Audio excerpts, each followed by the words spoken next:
টানা আন্দোলনের মুখে কুয়েটের ৩৭ শিক্ষার্থীর সাময়িক বহিষ্কার আদেশ প্রত্যাহার। সিন্ডিকেট সভায় হল খুলে দেওয়ার সিদ্ধান্ত। ভিসির পদত্যাগ দাবিতে আমরণ অনশন অব্যাহত। প্রশাসনে বিএনপি থাকার অভিযোগ নাকচ মির্জা আব্বাসের। আওয়ামী দোসরদের বিচারের মুখোমুখি করার দাবি। ফ্যাসিবাদীদের পুনর্বাসন ঠেকাতে লড়াইয়ের আহ্বান। শুধু কথা না বলে রোহিঙ্গা প্রত্যাবাসনে দ্রুত ব্যবস্থা নিতে বিশ্ব নেতাদের প্রতি আহ্বান প্রধান উপদেষ্টার। মানবিক সহায়তা কমানোয় উদ্বেগ, আরও নাজুক পরিস্থিতির শঙ্কা। অর্থ পাচার করে দুবাইয়ে ৪৫০ ব্যক্তির সম্পদের পাহাড়। শনাক্ত ৭০ জনের আয়কর নথি তলব দুদকের। ক্রিকেটার সাকিবের দুর্নীতির খোঁজে বিভিন্ন দফতরে চিঠি।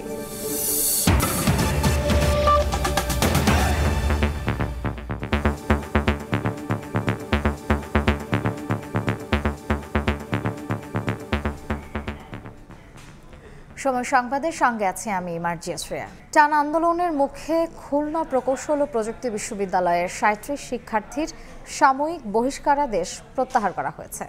বিকেলে সিন্ডিকেট সভায় এই সিদ্ধান্ত হয়। একই সঙ্গে কুয়েটের সব হল খুলে দেওয়া হয়েছে। তবে শিক্ষা উপদেষ্টার আশ্বাসের পরও বিশ্ববিদ্যালয়ের উপাচার্যের পদত্যাগ দাবিতে আমরণ অনশন অব্যাহত রেখেছেন শিক্ষার্থীরা।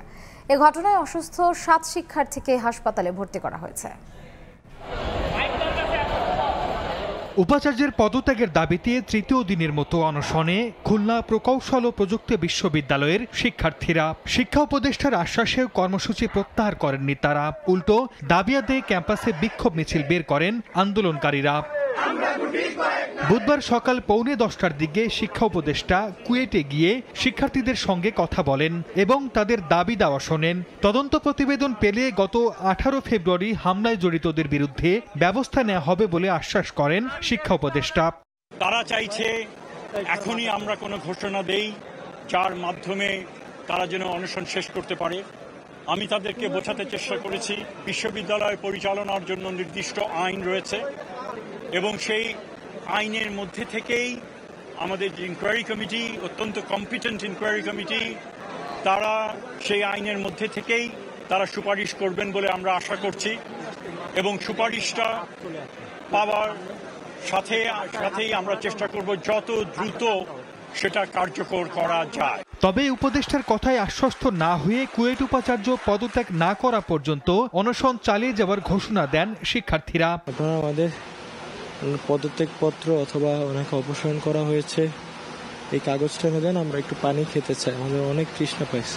আমাদের শিক্ষার্থীদের জীবন নিয়ে শঙ্কা দেখা দিচ্ছে, কিন্তু এখনো আমরা তেমন কোনো ফলাফল আমরা পাইনি। আমরা শুধু আশাই শুনে যাচ্ছি। শিক্ষা উপদেষ্টা এসেছেন, উনি আমাদের অনশন ভাঙার জন্য রিকোয়েস্ট করেছেন, বাট আমরা স্ট্রংলি বলে দিয়েছি যেটা আমাদের ভিসি অপসারণ না হওয়া পর্যন্ত আমাদের যারা অনশনে বসেছে তারা অনশন ভাঙবে না।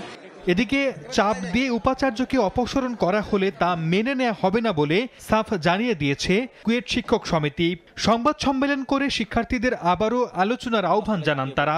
শিক্ষা উপদেষ্টা শিক্ষকদের সঙ্গে কথা না বলায় হতাশা প্রকাশ করেন তারা। যেহেতু এখন সরকার এখানে হস্তক্ষেপ করেছে, ভাইস চ্যান্সেলর মহোদয়ের যদি কোনো দোষ থাকে, ওনারা কোনো ত্রুটি খুঁজে পান, ওনারা সেই অনুযায়ী ব্যবস্থা নেবেন। কিন্তু সেটা যদি না হয়, এইভাবে কোনো পক্ষের কোনো গ্রুপের এরকম করে চাপে একজন ভাইস চ্যান্সেলরকে একজনকে অযৌক্তিকভাবে পদত্যাগ করতে হবে, আমরা এর তীব্রভাবে বিরোধিতা করছি। এ নিয়ে বিস্তারিত জানাতে ক্যাম্পাসে আছেন সহকর্মী তানজিম আহমেদ। সরাসরি যাচ্ছি তার কাছে। খুলনা প্রকৌশল ও প্রযুক্তি বিশ্ববিদ্যালয়ের শিক্ষার্থীদের যে আমরণ অনশন কর্মসূচি, সেটি ইতিমধ্যে 48 ঘন্টা পেরিয়েছে। শিক্ষার্থীরা তাদের যে দাবি, সেই দাবিতে এখন পর্যন্ত অনড় রয়েছেন। তবে এর মধ্যে আসলে অনেক ঘটনা ঘটে গেছে বলতে হবে। অর্থাৎ শিক্ষা উপদেষ্টা এসেছেন কুয়েটে, এসেছেন ইউজিসির যে গঠিত 3 সদস্যের কমিটি, তারা একই সাথে বিভিন্ন কর্মসূচি, পাল্টাপাল্টি কর্মসূচি বলতে হবে। কারণ কিছুক্ষণ আগেই আমরা দেখেছি ঠিক 4টার দিকে বিশ্ববিদ্যালয়ের কর্মচারীরা রয়েছেন, তারা একটি মানববন্ধন করেন। সেখানেও তারা আসলে এই 18 তারিখে যে ঘটনা, সেখানে তাদের বেশ কিছু কর্মচারী আহত হয়েছিলেন, দাবি করেছেন। সেখান থেকে তারা বলছেন তাদেরও বিচারের আওতায় আনতে হবে যারা এই হামলায় জড়িত ছিল। একই সাথে একটু জানিয়ে রাখতে চাই, শিক্ষা উপদেষ্টার যে আশ্বাস যে যারা জড়িত তাদের বিচারের আওতায় আনা হবে, এরপরেও কিন্তু শিক্ষার্থীরা দাবিতে অনড় রয়েছেন। দফায় দফায় ক্যাম্পাসে বিক্ষোভ মিছিল হয়েছে। তবে যে জায়গাটিতে আসলে স্টুডেন্ট ওয়েলফেয়ার সেন্টারের সামনে যে জায়গাটিতে শিক্ষার্থীরা অনশন কর্মসূচি শুরু করেছিলেন গত সোমবার, সেখানে আসলে 2-1 জন এই মুহূর্তে রয়েছেন, বাকি বেশিরভাগকে আসলে মেডিকেল সেন্টারের মধ্যে, যে অস্থায়ী মেডিকেল সেন্টারের মধ্যে সেখানে নিয়ে যাওয়া হয়েছে। অর্থাৎ অতিরিক্ত গরম খুলনাতে, সেই সাথে সেই সময় দীর্ঘ সময়ের মধ্যে যে তারা বাইরে থাকাতে তারা এখানে এসে অবস্থান নিয়েছেন। জানিয়ে রাখতে চাই, কিছুক্ষণ আগে কিন্তু বিশ্ববিদ্যালয়ের 102তম যে সিন্ডিকেটের যে সভা, সেই সভার সিদ্ধান্ত এসেছে। সিন্ডিকেটের সভা থেকে সিদ্ধান্ত নেওয়া হয়েছে বিশ্ববিদ্যালয়ের যে 37 শিক্ষার্থীকে 101তম সিন্ডিকেট সভার মাধ্যমে সাময়িক বহিষ্কারের সিদ্ধান্ত নেওয়া হয়েছিল, সেই সাময়িক বহিষ্কারের সিদ্ধান্ত প্রত্যাহার করা হয়েছে। একই সাথে আজ থেকে হল খুলে দেওয়ার সিদ্ধান্ত নেওয়া হয়েছে, অর্থাৎ 7টি হল বিশ্ববিদ্যালয়, সেই হলগুলো খুলে দেওয়ার সিদ্ধান্ত নিয়েছে শিক্ষার্থীরা। আমরা দেখছি স্টুডেন্ট ওয়েলফেয়ার সেন্টারের ঠিক নিচেই যে অস্থায়ী মেডিকেল ক্যাম্প করা হয়েছে, সেখানে শিক্ষার্থীরা এর মধ্যে অবস্থান নিয়েছেন। সেখানে পাশে তাদের চিকিৎসার জন্য ব্যবস্থা রাখা হয়েছে। কয়েকজন শিক্ষার্থী স্যালাইন চলছে। তারা আসলে এই মুহূর্তে শিক্ষার্থীরা তাদের যে অবস্থান, সেখান থেকে তারা বলছেন যে তারা যতক্ষণ পর্যন্ত তাদের যে 1 দফা দাবি ছিল সেটি আদায় না হবে, তারা এখানেই অবস্থান করবেন, তাদের অনশন কর্মসূচি চালিয়ে যাবেন। কুয়েট ক্যাম্পাসে আজকের দিনের ঘটনাগুলো যদি জানিয়ে রাখতে চাই, ঠিক সকাল 9:45টার সময় যে শিক্ষা প্রতিষ্ঠানে তিনি আসেন, তিনি শিক্ষার্থীদের সাথে ঘণ্টাব্যাপী আলোচনা করেন। সেই সময় তিনি শিক্ষার্থীদের বিভিন্ন আশ্বাস দিয়ে আসলে ক্যাম্পাস ত্যাগ করেন। এরপরে ইউজিসির মেম্বাররা আসেন। এরপরে এক পর্যায়ে আসে কিন্তু দুপুরের দিকে কুয়েটের যে শিক্ষক সমিতি রয়েছে, শিক্ষক সমিতি একটি প্রেস ব্রিফিং করে সংবাদ সম্মেলনের মাধ্যমে তারা জানিয়েছেন কোনো ধরনের চাপ প্রয়োগের মাধ্যমে যদি উপাচার্যকে অপসারণ করা হয়, সেক্ষেত্রে শিক্ষক সমিতি এটি মেনে নেবেন না। একই সাথে তারা বলছেন যে এই যে আন্দোলন, এখানে তারা তাদের যে দাবি, সেই দাবি যৌক্তিক জায়গাগুলোতে সমর্থন জানিয়েছেন, তবে আলোচনার মাধ্যমে এখনো সমাধানের সুযোগ আছে বলছেন শিক্ষকরা। তবে শিক্ষার্থীরা বলছেন আলোচনার সময় বেশ আগেই পেরিয়ে গেছে, অর্থাৎ এখন তাদের যে 1 দফা দাবি, সেই দাবি আদায় না হওয়া পর্যন্ত আন্দোলন অব্যাহত থাকবে। তো কুয়েট ক্যাম্পাস থেকে শিক্ষার্থীদের যে আমরণ অনশনের সর্বশেষ খবর আমার কাছে ছিল। সরাসরি ছিলাম খুলনা প্রকৌশল ও প্রযুক্তি বিশ্ববিদ্যালয়। রংপুর জেলার শিল্পকলা একাডেমিতে বিএনপির প্রশিক্ষণ কর্মশালায় ভার্চুয়ালি যোগ দিয়ে বক্তব্য রাখছেন দলটির ভারপ্রাপ্ত চেয়ারম্যান তারেক রহমান। সরাসরি যাচ্ছি সেখানে। একটা ওভারঅল গ্রহণযোগ্যতা থাকে নট দ্যাট, কিন্তু সেটা আবার ভিন্ন বিষয়। তো আপনাকে এই বিষয় সবগুলো বিবেচনা করেই আপনাকে ক্যান্ডিডেট দিতে হবে, তাই না? সবার তো সব রকম কোয়ালিটি থাকে না, সব রকম কোয়ালিটি থাকে না। এক একজনের এক রকম যোগ্যতা থাকে, এক একজন গুণ থাকে এক একজনের। তো কারো গুণ থাকে দলকে খুব অর্গানাইজ করার ক্ষমতা থাকে, কারো গুণ থাকে খুব ভালো বক্তৃতা দিতে পারে, কারো গুণ থাকে খুব সুন্দর প্ল্যাকার্ড বা পোস্টার লিখতে পারে, কারো আবার গুণ থাকে মানুষকে খুব সহজেই জনসভার মধ্যে মানুষকে কনভিন্স করে ভোটটা নিজের পক্ষে নিয়ে নিতে পারে। তো আপনাকে এভাবে বিবেচনা করতে হবে। এক একজন মানুষের এক একটা কোয়ালিটি থাকে, যার যেটা কোয়ালিটি আপনাকে সেই বিবেচনায় তাকে সেই দায়িত্বটা দিতে হবে।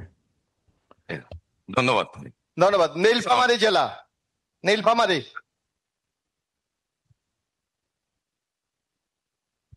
ছাত্র দলের সাধারণ সম্পাদক মোজাম্মেল হক মোজাম প্রশ্নটি করবেন। ক্যামেরা ওইদিক ধরবেন। রংপুর জেলার শিল্পকলা একাডেমিতে বিএনপির প্রশিক্ষণ কর্মশালায় ভার্চুয়ালি যোগ দিয়ে কথা বলছিলেন বিএনপির ভারপ্রাপ্ত চেয়ারম্যান তারেক রহমান। এতক্ষণ আমরা সরাসরি সেখানেই ছিলাম। প্রশাসনে বিএনপি থাকার অভিযোগ নাকচ করেছেন বিএনপির স্থায়ী কমিটির সদস্য মির্জা আব্বাস। আওয়ামী দোসরদের বিচারের মুখোমুখি করার দাবি জানিয়েছেন তিনি। আওয়ামী লীগের পুনর্বাসনের চেষ্টার বিরুদ্ধে লড়াইয়ের হুঁশিয়ারি তার। এদিকে শেখ হাসিনার নির্দেশেই মানিকগঞ্জে ভাস্কর মানবেন্দ্রর বাড়ি পোড়ানো হয়েছে বলে অভিযোগ করেছেন বিএনপি নেতা রুহুল কবির রিজভী। সম্প্রতি মানিকগঞ্জের গড়পাড়া বাজার এলাকায় ভাস্কর মানবেন্দ্র ঘোষের বাড়িতে আগুন দেয় সন্ত্রাসীরা। সেখানে পুড়ে যায় তার 30টিরও বেশি শিল্পকর্ম। বুধবার পুড়ে যাওয়া ঘর পরিদর্শনে যান বিএনপির সিনিয়র যুগ্ম মহাসচিব রুহুল কবির রিজভী। দলের ভারপ্রাপ্ত চেয়ারম্যান তারেক রহমানের পক্ষ থেকে অনুদানের অর্থ তুলে দেন মানবেন্দ্রর হাতে। পরে উপস্থিত গণমাধ্যম কর্মীদের বলেন, শেখ হাসিনার নির্দেশেই আওয়ামী লীগের দোসররা এই ঘটনা ঘটিয়েছে। অপরাধীদের আইনের আওতায় এনে শাস্তির দাবি জানান তিনি। যেহেতু ফ্যাসিবাদ ছিল না, এই কারণে যে আন্দোলন সংগ্রামের নানা প্রতীক তৈরি করে তারা আনন্দ শোভাযাত্রা করেছে, এটাতেই ঈর্ষান্বিত হয়ে আমার মনে হয় স্বয়ং যিনি পালিয়ে আছেন তাদের প্রধান প্রতিভু, তার নির্দেশেই এখানে ঘাপটি মেরে থাকা তাদের দোসররা এই কাজটা করেছে। এদিন জাতীয় প্রেস ক্লাবে আলোচনা সভায় যোগ দিয়ে দলের স্থায়ী কমিটির সদস্য মির্জা আব্বাস বলেন, প্রশাসনে বিএনপি বসে নেই। আওয়ামী লীগকে যারা পুনর্বাসন করবে তাদের বিরুদ্ধে সংগ্রাম অব্যাহত থাকবে বলেও হুঁশিয়ার করেন তিনি। 17 বছর আওয়ামী লীগ দেশ শাসন করলো, আপনি বিএনপির লোক কই পাইলেন আমি তো বুঝলাম না। বাচ্চাদের কথা মতো বলতেছেন। বাচ্চারা যেমন কথা বলে, আমি খাবো না, কেন খাবো না, খাবো না, তা আমি নির্বাচনে যাব না, কেন যাব না, যাব না, বিএনপি বসে রয়েছে এখানে। আর ভাই বিএনপি কোথাও নাই। আওয়ামী দোসর, আওয়ামী দালাল যারা পুলিশে আছে, যারা বিভিন্ন প্রতিষ্ঠানে আছে, যারা সচিবালয়ের ভিতরে আছে, যারা প্রশাসনে আছে, তাদের সবাইকে চিহ্নিত করে সাজার আওতায় আনতে হবে। আওয়ামী লীগকে যারা দেশে পুনর্বাসিত করার চেষ্টা করবে তাদের বিরুদ্ধে আমাদের সংগ্রাম অব্যাহত থাকবে। বিএনপির শীর্ষ পর্যায়ে নেতাদের বিরুদ্ধে মিথ্যা ছড়িয়ে বিদেশে বসে কিছু ব্লগার অপপ্রচার চালাচ্ছেন বলেও অভিযোগ করেন মির্জা আব্বাস। দেশের ভিতরে শাতিলা শারমিন, সময় সংবাদ। শুধু কথা না বলে রোহিঙ্গা সংকট সমাধানে দ্রুত ব্যবস্থা নিতে বিশ্ব নেতাদের প্রতি আহ্বান জানিয়েছেন প্রধান উপদেষ্টা ডক্টর মোহাম্মদ ইউনূস। কাতারে উচ্চ পর্যায়ের বৈঠকে এই কথা বলেন তিনি। রোহিঙ্গাদের সহায়তা কমে যাওয়ায় উদ্বেগ প্রকাশ করে বলেছেন, এতে পরিস্থিতি আরও নাজুক হতে পারে।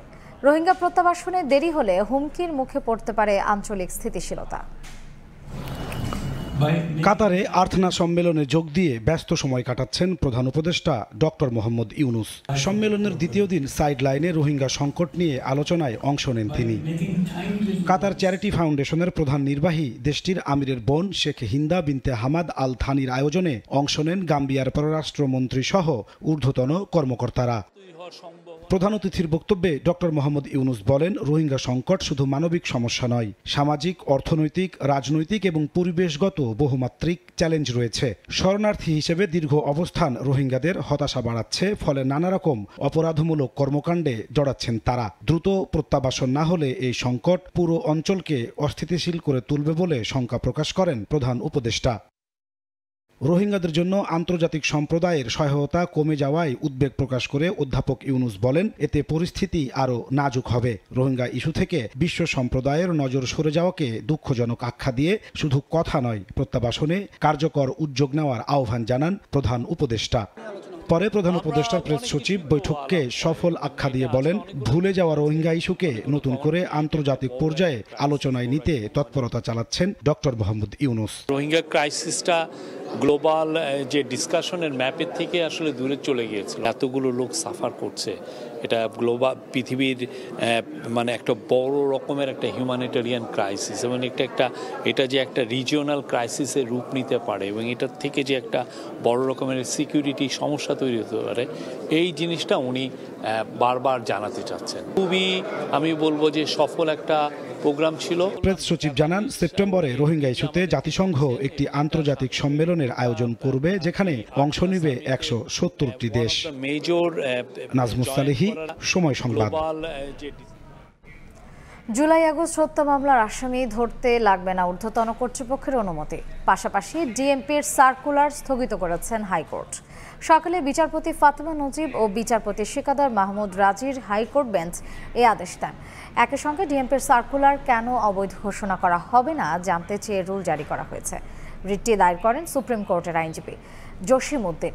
গত 9 এপ্রিল ডিএমপির এক বিজ্ঞপ্তিতে বলা হয়, বৈষম্য বিরোধী আন্দোলন সংক্রান্ত মামলায় আসামি ধরতে উপযুক্ত প্রমাণ সহ ঊর্ধ্বতন কর্তৃপক্ষের অনুমতি নিতে হবে। রিটকারী আইনজীবী বলছেন, ডিএমপির সার্কুলারটি ছিল বেআইনি।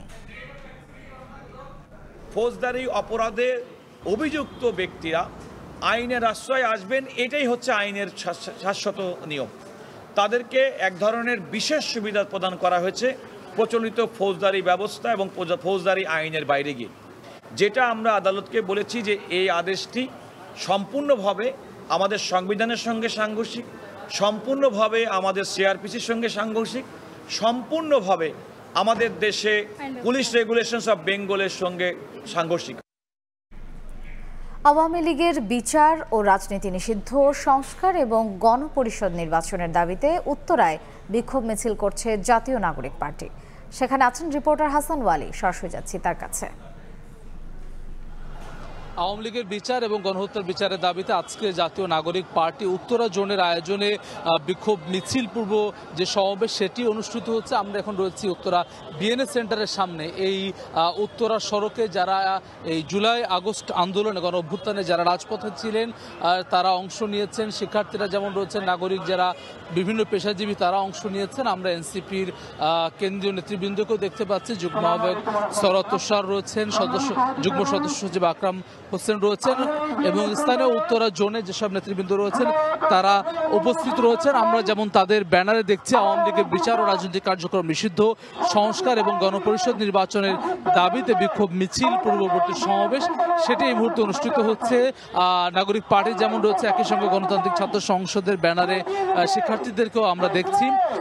যারা আসলে কথা বলছেন তারা বলছেন যারা আসলে গণহত্যা সংগঠিত করেছে তারা এখন পর্যন্ত রাস্তায় ঘুরছে। একই সঙ্গে রাজনৈতিক কর্মকাণ্ড অর্থাৎ মিছিল, বিভিন্ন সময় তাদের মিছিল সামাজিক যোগাযোগ মাধ্যমে চোখে পড়ছে, সেটি নিয়ে ক্ষুব্ধ প্রতিক্রিয়া জানাচ্ছেন যারা আসলে আন্দোলন করেছেন, গণ অভ্যুত্থানে অংশ নিয়েছিলেন জাতীয় নাগরিক পার্টির এসব নেতৃবৃন্দ। তাদের দাবি দ্রুত সময়ের মধ্যে আওয়ামী লীগের কার্যক্রম, রাজনৈতিক কার্যক্রম যাতে করে নিষিদ্ধ করা হয়, একই সঙ্গে গণহত্যাকারীদের আসলে বিচার যাতে করে দ্রুত সময়ের মধ্যে কার্যক্রম সফল করা হয়, অনুষ্ঠিত করা, সেই দাবি তারা জানাচ্ছেন। আমরা দেখছি উত্তরা জোনে জাতীয় নাগরিক পার্টির এই বিক্ষোভ সমাবেশে এই মুহূর্তে সার্জিস আলম যিনি অংশ নিয়েছেন, উত্তর অঞ্চলের মুখ্য সংগঠক, তিনি এসেছেন। অন্যান্য কেন্দ্রীয় নেতৃবৃন্দ রয়েছেন, তারা বক্তব্য রাখবেন এবং বক্তব্য পরবর্তী উত্তরায় বিক্ষোভ মিছিল অনুষ্ঠিত হবে। এবং এর মধ্য দিয়ে আসলে এই অঞ্চলে যারা সংগঠনে আন্দোলনে ছিলেন, জুলাই আগস্ট আন্দোলনে, তারা বলছেন যে তারা ঐক্যবদ্ধ থাকবেন, আওয়ামী লীগ যাতে করে রাজনৈতিক কার্যক্রম কোনো ধরনের কার্যক্রম সফল করতে না পারে সেটি আসলে বাস্তবায়ন তারা যেমন করবেন, একই সঙ্গে প্রশাসনকেও তারা বলছেন এটি শক্ত হাতে দমন করার জন্য বলছেন এবং একই সঙ্গে আসলে যাতে করে এটি আইন করে আওয়ামী লীগের রাজনৈতিক কার্যক্রম নিষিদ্ধ করা হয়, গণহত্যার বিচার যাতে করে দাবি করা হয় সেই দাবি করছেন জাতীয় নাগরিক পার্টির নেতৃবৃন্দ। জাতীয় নাগরিক পার্টির বিক্ষোভ মিছিলের সবশেষ জানতে সরাসরি ছিলাম উত্তরায়। ভারতে বিতর্কিত ওয়াকফ বিল বাতিল, মুসলিমদের ওপর নির্যাতন বন্ধ সহ বিভিন্ন দাবিতে ভারতীয় দূতাবাস অভিমুখে গণমিছিল করেছেন খেলাফত মজলিসের নেতাকর্মীরা। দুপুরে জাতীয় মসজিদ বায়তুল মোকাররমের উত্তর গেট থেকে শুরু হয় গণমিছিল। এতে নেতৃত্ব দেন দলটির আমির মামুনুল হক। মিছিলটি পল্টন মোড় হয়ে বিজয়নগর দিয়ে শান্তিনগর মোড়ে আসলে পুলিশের বাধার মুখে পড়ে। পরে সেখানেই গণমিছিলের কার্যক্রম শেষ করেন খেলাফত মজলিসের নেতাকর্মীরা। পরে তাদের একটি প্রতিনিধি দল ভারতের দূতাবাসে স্মারকলিপি দেয়। এর আগে বায়তুল মোকাররমে জোহরের নামাজ শেষে বিক্ষোভ সমাবেশে মামুনুল হক অন্তর্বর্তী সরকারের পক্ষ থেকে ভারতের এমন কার্যক্রম বন্ধের উদ্যোগ না নিলে কঠোর আন্দোলনের হুঁশিয়ারি দেন। ভারতের বিরুদ্ধে কূটনৈতিক, অর্থনৈতিক সব ধরনের পদক্ষেপ গ্রহণ করার জন্য আপনারা প্রস্তুতি গ্রহণ করুন। আঞ্চলিক জোটকে শক্তিশালী করুন। ভারতকে এক ঘরে করে ভারতের বিরুদ্ধে কূটনৈতিক যুদ্ধের ঘোষণা করুন। বাংলাদেশ সরকারকে বলবো যে দেখেন, ভারত তোষণের কোন নিয়ত যদি থেকে থাকে এই অপনিয়ত বাদ দেন। ভারতের ইসলাম বিরোধী এজেন্ডা বাংলাদেশে বাস্তবায়ন করতে চাইলে শেখ হাসিনার সঙ্গে যান। ডক্টর মোহাম্মদ ইউনূসের বিরুদ্ধে করা অর্থ পাচার মামলা বাতিল করলেন দেশের সর্বোচ্চ আদালত। আপিল বিভাগের সব বিচারপতির একমতে এ রায় বলে জানিয়েছেন প্রধান বিচারপতি। প্রধান উপদেষ্টা হিসেবে শপথ নেয়ার 3 দিন পর মামলাটি প্রত্যাহার করে নেয় দুদক। তড়িঘড়ি করে মামলা বাতিলের প্রক্রিয়া না মেনে আইনি লড়াই করেন নোবেলজয়ী। তার আইনজীবী বলছেন মামলা প্রত্যাহার ছিল ষড়যন্ত্রমূলক, সত্যের বিজয় হয়েছে। আমি মোহাম্মদ ইউনূস। জুলাই গণঅভ্যুত্থানের পর 8 আগস্ট অন্তর্বর্তীকালীন সরকারের দায়িত্ব নেন ডক্টর মোহাম্মদ ইউনূস। এর 3 দিন পর 11 আগস্ট কাউকে না জানিয়ে আদালতে মামলা প্রত্যাহারের আবেদন করে দুদক। আদালতও তা মঞ্জুর করেন। বাতিল হয়ে যায় ডক্টর ইউনূস সহ 14 জনের বিরুদ্ধে অর্থ পাচার মামলা। বিচার শুরুর আদেশ বাতিল চেয়ে আবেদন উচ্চ আদালতে বিচারাধীন থাকা অবস্থায় তড়িঘড়ি করে মামলা প্রত্যাহার করে নেয়াকে ভালোভাবে নেননি অধ্যাপক ইউনূস। শুরু করেন আইনি লড়াই। বুধবার ডক্টর ইউনূসের বিরুদ্ধে হওয়া অর্থ পাচারের এই মামলা বাতিল ঘোষণা করলেন সর্বোচ্চ আদালত। প্রধান বিচারপতি বলেন, এ রায়ে একমত সব বিচারপতি। ডক্টর ইউনূসের আইনজীবী বলছেন, অন্তর্বর্তীকালীন সরকারের দায়িত্ব নেওয়ার পর মামলা প্রত্যাহার করে নেওয়া ছিল ষড়যন্ত্রমূলক। এর রায়ে পরিষ্কার হয়েছে নোবেলজয়ী ইউনূস কোনো দুর্নীতি করেননি, সত্যের বিজয় হয়েছে। সত্যের বিজয় হলো এবং আইনের মাধ্যমে এই মামলা থেকে ডক্টর মোহাম্মদ ইউনূস সহ বাকি যারা 7 জন আছেন সবাইকে এই মামলা থেকে খালাস দিয়েছেন। মিথ্যার উপরে মামলাটা প্রতিষ্ঠিত হয়েছে। আমরা অনেক সময় আমরা এদের ভিতর দিতে হয়েছে গত 3টা বছর। মানসিকভাবে নির্যাতিত হয়েছি, শারীরিকভাবে। দুদক আইনজীবী বলছেন, মামলার প্রক্রিয়াটি যে সঠিক ছিল না তা দেরিতে হলেও বুঝতে পেরেছিল দুদক। সেই কারণেই সংস্থাটি মামলা প্রত্যাহার করে নেয়। দুদক দেখলো যে ডিটেক্ট হয়েছে না, এটা আসলে ক্রিমিনাল মামলা চলে না, তখন দুদক ডিসিশন নিয়েছে না এটা আমরা উইথড্র করবো। উইথড্র করেছে, এটা তো আত্মসাৎ না, দিয়েই দিয়েছে, টাকাটা পুরাটাই দিয়ে দিয়েছে। সেইখানে বেশি কি কম পেয়েছে, কে বেশি পেয়েছে কি কম পেয়েছে, ওই সামান্য অংশ নিয়ে যে ডিসপুটটা ছিল সেটা সিভিল কোর্টে হবে, নট ক্রিমিনাল কোর্টে। গ্রামীণ টেলিকমের শ্রমিক কর্মচারীদের কল্যাণ তহবিলের 25,22,06,780 টাকা আত্মসাতের অভিযোগে 2023 সালের 30 মে অধ্যাপক ইউনূস সহ 14 জনের বিরুদ্ধে মামলাটি করেছিল দুদক। এ মামলায় বিচার শুরুর আদেশও দিয়েছিলেন জজ আদালত। আফজাল হোসেন, সময় সংবাদ, ঢাকা। দেশ থেকে অর্থ পাচার করে গোল্ডেন ভিসায় দুবাইয়ে 450 ব্যক্তি সম্পদের পাহাড় গড়েছেন এমন অভিযোগের অনুসন্ধান করছে দুদক। এর মধ্যে 70 জনকে শনাক্ত করে তাদের আয়কর নথি তলব করে এনবিআর চিঠি পাঠিয়েছে। একইভাবে পাচারের অভিযোগে ক্রিকেটার সাকিব আল হাসানের দুর্নীতির খোঁজে বিভিন্ন দফতরে দেওয়া হয়েছে চিঠি। সংস্থাটির কমিশনার জানান, পাচারকারীদের ধরতে কঠোর অবস্থানে দুদক। বাংলাদেশ থেকে অর্থ পাচার করে গোল্ডেন ভিসায় দুবাইয়ে সম্পদের পাহাড় গড়েছেন 559 বাংলাদেশি। তাদের নামে 972টি প্রপার্টি কেনার তথ্য রয়েছে। এমন অভিযোগের অনুসন্ধানে নেমে 70 জনকে এরই মধ্যে চিহ্নিত করেছে দুদক। এই 70 জনের কর শনাক্তকরণ নম্বর সহ সংশ্লিষ্ট নথিপত্র চেয়ে এনবিআর কাছে বিস্তারিত তথ্য চেয়েছে সংস্থাটি।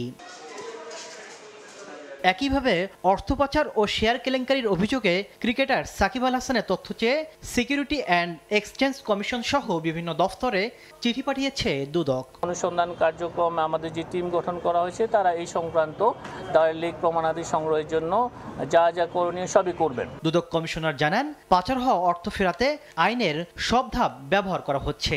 ছাড় পাবে না বিদেশে অর্থ পাচারকারীরা। পাচারকারীকে ধরা বড় মুশকিল। পাচারকারী শয়তানের মতো। শয়তান ওই আপনার শিরায় উপসেরায় যায়, শয়তান দেখা যায় না। শয়তানের কর্মকাণ্ডগুলো মানুষ দুর্ভোগে ভোগ করে। পাচারকারীর জন্য আমরা দুর্ভোগ ভোগ করছি, কিন্তু পাচারকারীকে যদি কোনো না কোনোভাবে আমরা ধরতে পারি, ইনশাল্লাহ আমরা কোনো ছাড় দেব না। এদিকে অবৈধ সম্পদ অর্জনের অভিযোগে সাবেক বিমান প্রতিমন্ত্রী মাহবুব আলী ও তার স্ত্রীর বিরুদ্ধে প্রায় 9.5 কোটি টাকার অবৈধ সম্পদ অর্জনের অভিযোগে মামলা করেছে দুদক। তাসলিম তৌহিদ, সময় সংবাদ, ঢাকা। কোনোভাবেই থামানো যাচ্ছে না ঢাকা সিটি ও আইডিয়াল কলেজের শিক্ষার্থীদের। 6 মাসে এই 3 কলেজের শিক্ষার্থীরা মারামারি সংঘর্ষে জড়িয়েছেন প্রায় 120 বার। বেশিরভাগ ক্ষেত্রেই ইগো ও হিরোইজম থেকে সংঘাতের সূত্রপাত। কর্তৃপক্ষ বলছে, জড়িতদের টিসি দেওয়ার পাশাপাশি এই 3 কলেজে যেন ভর্তি না হতে পারে সে ব্যবস্থা নেওয়া হচ্ছে। আর পুলিশ বলছে, সংঘর্ষ হলেই মামলা করা হবে। মাসুদুর রহমানের রিপোর্ট। তুচ্ছ কারণ নিয়ে কিছু বকাটা ছেলে পেলে আছে, এদের জন্য আমাদের উভয় কলেজের সুনাম ক্ষুণ্ণ হয়। একাধিক সংঘর্ষ পর্যালোচনা করে দেখা যায়, এসব এলাকার বিভিন্ন কোচিং সেন্টারে পড়ালেখা করে এই 3 কলেজের শিক্ষার্থীরা। সেখানে কথা কাটাকাটি, চায়ের দোকানে বসা নিয়ে দ্বন্দ্ব, প্রেম ঘটিত বিষয় ও সামাজিক যোগাযোগ মাধ্যমে মন্তব্যের মতো বিষয়গুলো সংঘাতের নেপথ্য কারণ। তুচ্ছ কারণ নেই, অকারণে ওরা মারামারি করে। এক পক্ষ ঝামেলা লাগে, কিছু করলে আরেকজন এটার সাথে সংঘর্ষ হয়ে যায়। ইচ্ছার বিরুদ্ধে এগুলা হয়ে থাকে। হ্যাঁ, শিক্ষার্থী ও অভিভাবকরা বলছেন, গুটি কয়েক উচ্ছৃঙ্খল ছাত্রের জন্য সুনাম ক্ষুণ্ণ হচ্ছে 3 কলেজেরই। এত অল্পতেই কেন ওরা এত উচ্ছৃঙ্খল হয়ে যাচ্ছে? এটা আসলে আমাদেরও হয়তো শিক্ষা দেওয়ার অভাব আমি মনে করি। ভুল করতেছে, এটা যেন তারা বুঝতে পারে, সেই ভুলটা তাকে বুঝাইতে হবে।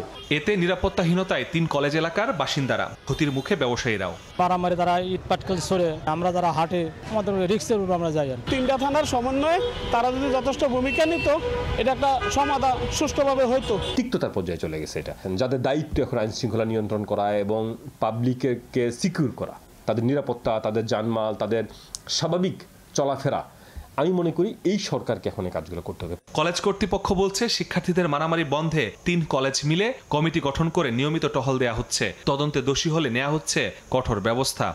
ক্লাসে গিয়ে ওদের মোটিভেশন দিচ্ছি, নিজেদেরকে নিরাপদ রাখো এবং নিজেদের ভবিষ্যৎ গড়ার চেষ্টা করো, বাবা মাকে স্বস্তিতে রাখো আর দেশবাসীকে একটু স্বস্তিতে রাখো। ঢাকা কলেজের শিক্ষকদের সঙ্গে, আইডিয়াল কলেজের শিক্ষকদের সঙ্গে, ওদের প্রশাসনের সঙ্গে আমরা আলাপ আলোচনা করি। আমরা যৌথভাবে মহড়া দেই, ইনভিজিলেন্স টিম আমরা গঠন করি। সিটি কলেজ থেকে যদি টিসি দেওয়া হয় তখন সে এসে আইডিয়াল কলেজে ভর্তি হয়ে যায়। আইডিয়াল কলেজ থেকে টিসি দিলে গিয়ে নূর মোহাম্মদে গিয়ে ভর্তি হয়ে যায়। সিদ্ধান্ত নিয়েছে এই 5 কলেজের মধ্যে যদি কোনো ছাত্র টিসি দেওয়া হয়, এই 5 কলেজের কেউই তাদেরকে অ্যাডমিশন নেবে না, ভর্তি নেবে না।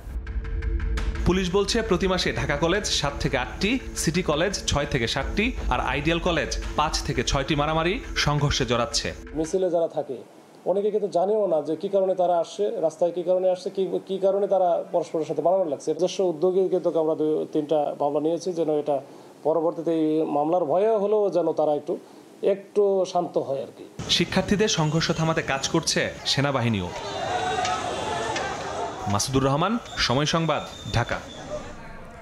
শিক্ষার্থীদের সংঘাতের স্থায়ী সমাধানে ধানমন্ডি মডেল থানায় পুলিশের সঙ্গে বৈঠকে বসেছেন ঢাকা কলেজ, সিটি কলেজ ও আইডিয়াল কলেজের অধ্যক্ষ ও শিক্ষকরা। এ মুহূর্তে সেখানে আছেন সহকর্মী সাদিকুর রহমান। বিস্তারিত জানতে সরাসরি যাচ্ছি তার কাছে। বছরের বিভিন্ন সময়ই ঢাকা কলেজ এবং সিটি কলেজের মাঝে কিন্তু বিভিন্ন ঘটনাকে কেন্দ্র করে সংঘর্ষের ঘটনা ঘটে এবং গতকালকেও যে সংঘর্ষের ঘটনা ঘটেছিল এই দুটি কলেজের মধ্যে শিক্ষার্থীদের মাঝে, সেই ঘটনাকে কেন্দ্র করে আজকে কিন্তু 3টি কলেজের অধ্যক্ষ এবং শিক্ষকবৃন্দ আজকে এই ধানমন্ডি মডেল থানায় এখানে কনফারেন্স রুমে একটা বৈঠকে বসেছে পুলিশের সাথে। পুলিশের যিনি রমনা জোনের ডিসি আছেন তার সঙ্গে বৈঠকে বসেছেন এবং একটি সিদ্ধান্তে উপনীত হওয়ার জন্য এবং করণীয় নির্ধারণের জন্য যে এই যে 3টি কলেজের শিক্ষার্থীদের মাঝে যে বিভিন্ন সময় সংঘর্ষের ঘটনা ঘটে সেটা যেন স্থায়ীভাবে বন্ধ হয় এবং এটা একটা সমাধান তারা চান, এই জন্য তারা করণীয় ঠিক করতে আজকে বসেছেন। সেজন্য আমরা দেখেছি আসলে প্রায় ঘণ্টাখানেক হয়ে গেল যে তারা এখানে বৈঠক করছেন এবং এই বৈঠকের পরবর্তীতে সিদ্ধান্ত আসবে কি হবে। এবং আমরা আসলে জানি রাখি যে গতকালকেও যে ঘটনা ঘটেছে এবং এতে দেখা যায় যে পুলিশ গিয়ে 2 কলেজের শিক্ষার্থীদেরকে এই ঘটনা যে সংঘর্ষ থামিয়ে আনে এবং এই বিভিন্ন সময় যে ঘটনাগুলি ঘটে এবং এতে দেখা যায় পুলিশের পক্ষ থেকে আমরা কথা বলেছিলাম যে শুধুমাত্র এই 2 কলেজের শিক্ষার্থীরা যে আহত হন তা কিন্তু নয়, এখানে দেখা যায় যে আশপাশের যে বিভিন্ন ব্যবসা প্রতিষ্ঠানের যে কর্মচারীরা আছেন এবং সাধারণ মানুষ আছেন এবং পথচারী, পরিবহন শ্রমিক সবাই কিন্তু একটা আতঙ্কের মাঝে থাকেন এবং একটা অনিশ্চয়তা এবং ঝুঁকির মাঝে কিন্তু থাকেন। শুধুমাত্র যে সংঘর্ষে যে আহতের ঘটনা হয় তা কিন্তু না, অনেকেই কিন্তু এর মধ্যে প্রাণহানির ঝুঁকিও থাকে এবং এর আগেও কিন্তু আমরা দেখেছি যে এরকম ঘটনায় প্রাণহানি হয়েছে। তো সেই বিষয়গুলি যাতে আসলে জনমনে যেন আতঙ্ক সৃষ্টি না হয় এবং এই ধরনের ঘটনা যেন আর না ঘটে, তুচ্ছ ঘটনাকে কেন্দ্র করে কিন্তু অনেক সময় বড় বড় ঘটনাগুলি ঘটে যায়, সেইগুলিকে তারা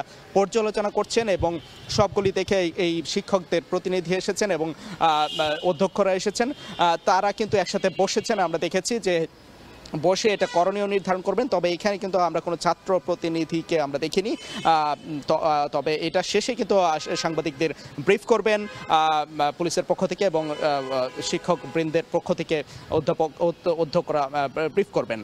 আমরা পরবর্তীতে জানাতে পারবো যে কি সিদ্ধান্ত হয়েছে। এই ছিল এখান থেকে সবশেষ তথ্য। সরাসরি ছিলাম ধানমন্ডি মডেল থানায়। সাংগ্রাই উৎসবে আরাকান আর্মির উপস্থিতি নিয়ে স্বরাষ্ট্র উপদেষ্টা বলেছেন, বৈবাহিক সূত্রে বাংলাদেশে আরাকান আর্মির অনেক সদস্যের আত্মীয় আছে।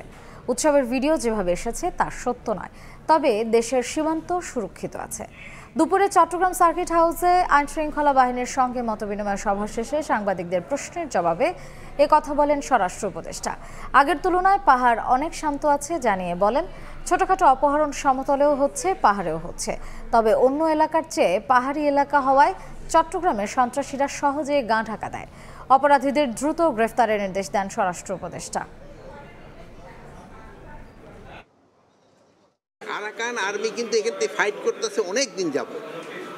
এদের কিন্তু আছে, যেমন এই পারে অনেকে বিয়ে ঠিক করে ফেলছে, যেটা নিয়ে অস্বীকার করার নাই, বাট যে হারে ইসে আসছে ভিডিওতে সবটাতে সত্যি এটা তো না। ওই বর্ডারটা একটু ডিফিকাল্ট বর্ডার, আপনারা জানেন মিয়ানমারের সাথে যোগাযোগ রাখি, কিন্তু বর্ডারটা কে দখল করে আছে? Arakan army. মিয়ানমার থেকে কোনো কিছু ইম্পোর্ট করতে হলে বা এক্সপোর্ট করতে হলে মিয়ানমার সরকারেরও ট্যাক্স দিতে হয়, আবার আরাকান আর্মিতে যারা আছে তারও পয়সা নিচ্ছে। সীমান্ত পুরাভাবে রক্ষিত আছে।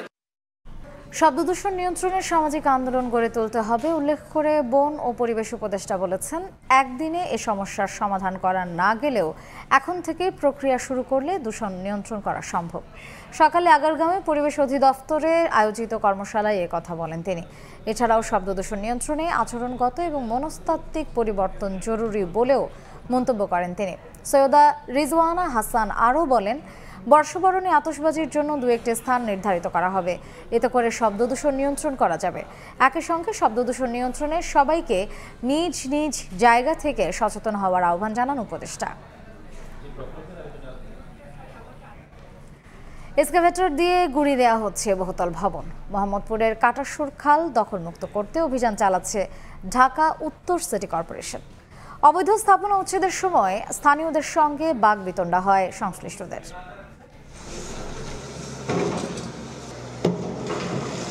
শুধু ছোট ছোট স্থাপনাই নয়, এক্সকাভেটর দিয়ে ভেঙে দেওয়া হচ্ছে নিয়ম অমান্য করে গড়ে ওঠা বহুতল ভবন। চলমান অভিযানের অংশ হিসেবে বুধবার সকালে মোহাম্মদপুরের কাটাসুর খাল দখল করে নির্মিত অবৈধ ভবন উচ্ছেদ করতে যায় ঢাকা উত্তর সিটি কর্পোরেশন। তবে উচ্ছেদ শুরু না হতেই বাধা বিপত্তি। ভবনগুলোর বৈধতা নিয়ে হাতাহাতি ও বাকবিতণ্ডা হয় স্থানীয়দের দুই পক্ষের। পরিস্থিতি শান্ত হলে শুরু হয় উচ্ছেদ। বাড়ির মালিকদের অভিযোগ, পূর্ব নোটিশ ছাড়াই বাড়ি উচ্ছেদ করছে সিটি কর্পোরেশন। এখনই না ভাঙলে পৃথিবী ধ্বংস হয়ে যাবে, তা তো না। 7 দিন সময় দেওয়া যাইতে পারে। সিটি কর্পোরেশনের আংশিক অল্প একটু জায়গা, যেটা মানে মাত্র 28 শতক হবে না, 2টা বিল্ডিং এ 5 কাঠা জায়গার মতো নিয়ে গেছে। আমরা এরপরে সাথে সাথে আমরা প্রশাসক বরাবর গেছি, সম্পদ বিভাগের কাছে গেছি। তারা সে কোনোভাবে কোনো কিছু শুনতে রাজি না, কারণ তারা একটা বায়াস্ট হয়ে কাজ করতেছে। তবে নির্বাহী ম্যাজিস্ট্রেট জানান, সকল নিয়ম কানুন মেনেই করা হচ্ছে অভিযান। খাল পুনরুদ্ধারে মেনে নেওয়া হবে না কোনো অজুহাত, নেওয়া হবে আইনগত পদক্ষেপ। এদিকে দখলদারদের বিরুদ্ধে কঠোর হুঁশিয়ারি দিয়েছেন ডিএনসিসির প্রশাসক। কতটুকু সরকারি, কতটুকু খালের জায়গা, কতটুকু খালের বাহিরের সাধারণ জনগণের জায়গা, সেটা চিহ্নিত করে সকলের কনসেনসাস আমরা পৌঁছার পরে আমরা কিন্তু এই উচ্ছেদ অভিযান আজকে পরিচালনা করছি। আমরা মনে করি ঢাকা উদ্যানের প্রায় 80% বিল্ডিংয়ের কোনো রাজুকের অনুমোদন নাই। তো সুতরাং আমরা রাজুককে বলেছি, হয় এই বিল্ডিংগুলো ভেঙে দেওয়ার জন্য অথবা পানিশমেন্ট দিয়ে উচ্চ কর আরোপ করে এগুলোকে এক ধরনের প্রসেসের মধ্যে নিয়ে আসা লাগবে। এদিকে অবৈধ স্থাপনার বিরুদ্ধে কর্তৃপক্ষের এমন তৎপরতাকে সাধুবাদ জানান স্থানীয়রা। সিটি কর্পোরেশনের একের পর এক অভিযান, তবুও থামানো যাচ্ছে না খাল দখল করে এসব অবৈধ স্থাপনা নির্মাণ। স্থানীয়দের দাবি, শুধু উচ্ছেদ অভিযান পরিচালনা করলে ক্ষান্ত হলেই চলবে না, বরং খাল দখলমুক্ত করতে আরও কঠোর হওয়ার আহ্বান জানান সংশ্লিষ্টদের। আয়েশা সিদ্দিক, সামিয়া, সময় সংবাদ, ঢাকা। বাজার ব্যবস্থা থেকে দুর্বৃত্তায়ন উপড়ে ফেলে প্রতিযোগিতামূলক পরিবেশ সৃষ্টির চেষ্টা চলছে বলে জানিয়েছেন বাণিজ্য উপদেষ্টা। সকালে টিসিবির এক অনুষ্ঠানে কথা বলেন তিনি। আর টিসিবির চেয়ারম্যান জানান, এক পরিবারে একাধিক কার্ড থাকলে সেগুলো বাদ করা হচ্ছে। তবে ফ্যামিলি কার্ডধারী অনেকের পরিচয় নিয়ে যে জটিলতা আছে তার নিরসনে কাজ করছে সংস্থাটি। টিসিবির ফ্যামিলি কার্ড নিয়ে আগের সরকারের নানা অনিয়মের জেরে 1 কোটির মধ্যে বর্তমান সরকারের সময় বাদ পড়েছে 40 লাখ কার্ড। বাদ যাওয়া তালিকায় প্রকৃত সুবিধাভোগী যুক্ত করার প্রক্রিয়া চলছে। বুধবার সকালে রাজধানীর আর্মি গলফ ক্লাবে ব্যবসায়ীদের অংশগ্রহণে টিসিবি আয়োজিত এক অনুষ্ঠানে গুণগত মানসম্পন্ন পণ্য সরবরাহের নিজেদের প্রতিশ্রুতির কথা জানান ব্যবসায়ীরা। সরাসরি আমদানি করলে আপনার মালের আমদানিও বাড়বে, বাজারে ঘাটতি থাকবে না। আমদানিকৃত পণ্যের সঠিকতা যাচাইয়ের জন্য ওজনের আমরা আপনাদেরকে সর্বতভাবে সহযোগিতা করব। আগামী জুনের মধ্যে 1 কোটি পরিবারের কাছে স্মার্ট কার্ড পৌঁছে দেওয়ার পাশাপাশি 1 জুলাইয়ের মধ্যে টিসিবির সকল ডিলারদের স্ব জেলা প্রশাসন অফিস থেকে ছাড়পত্র নেওয়ার অনুরোধ করা হয়। 7 তলা 8 তলা 10 তলা বাড়ির মালিককেও আমরা কার্ড দেখতে পেয়েছি। এই কার্ডগুলোকে যতদূর সম্ভব যারা প্রকৃত উপকারভোগী তাদের কাছে কার্ডগুলোকে পৌঁছানো যায়। সিন্ডিকেটের কথা সেটা অনেক কিছু, সমস্ত কিছুর মধ্যে থেকেই কিন্তু আমাদের লক্ষ্যে পৌঁছানোর জন্য কাজ করে যেতে হবে। অনুষ্ঠানে প্রধান অতিথির বক্তব্যে বাণিজ্য উপদেষ্টা দাবি করেন বাজারে প্রতিযোগিতার পরিবেশ তৈরি হয়েছে, যা মূল্য নিয়ন্ত্রণে ভূমিকা রাখছে। যে এটা যোগ্য, সে যদি প্রতিদিন দেখে যে তার হক বা তার অধিকারকে প্রতিদিন অতিক্রম করছে দুর্বৃত্তরা, আমার যে মানে কর্মকালীন সময়ের ভিতরে আমি টিসিবিকে একটি যৌক্তিক পর্যায়ে আনতে চাই। এ সময় সিটি গ্রুপ সহ 2 দশক ধরে টিসিবির সঙ্গে যৌথভাবে কাজ করা বেশ কিছু ব্যবসায়ী প্রতিষ্ঠানকে পুরস্কৃত করে সংস্থাটি। সাইফুল ইসলাম, সময় সংবাদ, ঢাকা। এডিবি IMF এর পর এবার বাংলাদেশের অর্থনীতি মন্দার পূর্বাভাস দিল বিশ্বব্যাংক। সংস্থাটি বলছে চলতি অর্থ বছর শেষে জিডিপির প্রবৃদ্ধি হতে পারে 3.3%, আগের করা পূর্বাভাস থেকে যা প্রায় 1% কম। তবে আসছে অর্থ বছরে অর্থনীতি ঘুরে দাঁড়ানোর পাশাপাশি জীবনযাত্রার ব্যয় কমে আসবে বলে জানাচ্ছে বিশ্বব্যাংক। বুধবার প্রকাশিত এক প্রতিবেদনে এসব কথা জানিয়েছে সংস্থাটি। চলতি অর্থ বছর শেষে বাংলাদেশের জিডিপির প্রবৃদ্ধি মাত্র 3.3% নেমে আসবে এমন পূর্বাভাস দিয়েছে বিশ্বব্যাংক, যা 4% হবে বলে আগে জানিয়েছিল সংস্থাটি। তবে 2025-26 অর্থ বছরে অর্থনীতি ঘুরে দাঁড়িয়ে প্রবৃদ্ধি হতে পারে 4.9%। বুধবার প্রকাশিত সাউথ এশিয়া ডেভেলপমেন্ট আপডেট প্রতিবেদনে বিশ্বব্যাংক জানায়, সামাজিক ও রাজনৈতিক সহিংসতায় ব্যবসায়িক কার্যক্রমে ব্যাহত হওয়া, উচ্চ মূল্যস্ফীতি, ব্যাংক খাতের অবনতি, রাজনৈতিক অনিশ্চয়তা বাংলাদেশের বিনিয়োগ প্রবাহে নেতিবাচক প্রভাব ফেলবে। তবে প্রয়োজনীয় সংস্কারের মাধ্যমে মধ্যমেয়াদে জিডিপি ধীরে ধীরে বাড়বে বলে আশা করছে সংস্থাটি। ব্যাংক খাতের পরিস্থিতি তুলে ধরে বলা হয়, সাম্প্রতিক বছরগুলোতে খেলাপি ঋণের পরিমাণ উল্লেখযোগ্যভাবে বেড়েছে। গত বছরের সেপ্টেম্বর পর্যন্ত এই হার ছিল মোট ঋণের 17%। মূল্যস্ফীতি প্রসঙ্গে বলা হয়, টাকার অবমূল্যায়ন কমে আসায় এই হার কমে আসতে পারে। বৈশ্বিক অর্থনীতিতে অনিশ্চয়তা বেড়ে যাওয়ায় দক্ষিণ এশিয়ার অর্থনৈতিক প্রবৃদ্ধি কমার পূর্বাভাস দিয়েছে বিশ্বব্যাংক। 2025 সালে কমে দাঁড়াতে পারে 5.8%।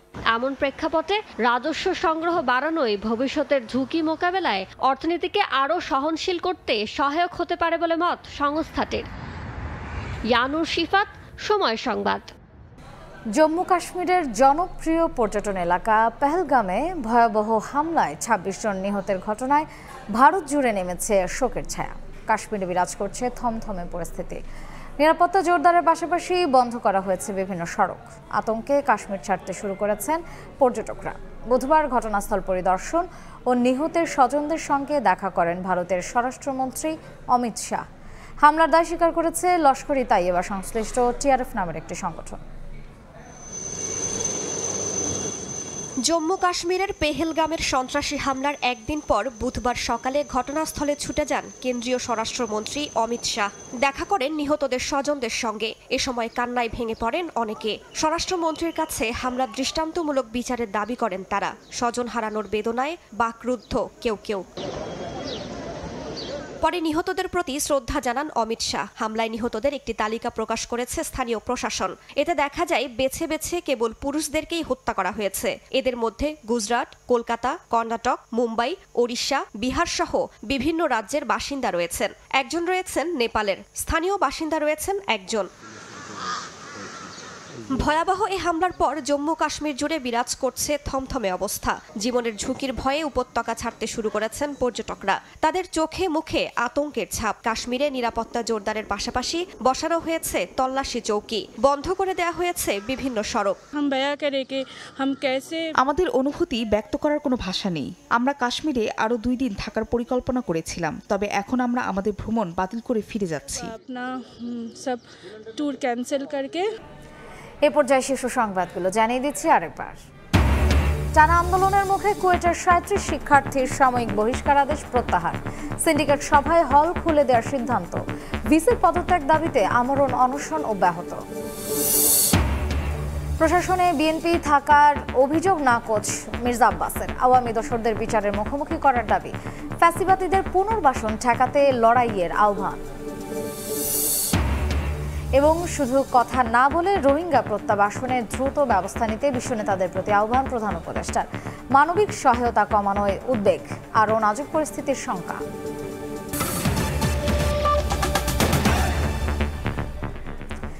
এই ছিল সময় সংবাদে, সঙ্গে থাকুন সময়।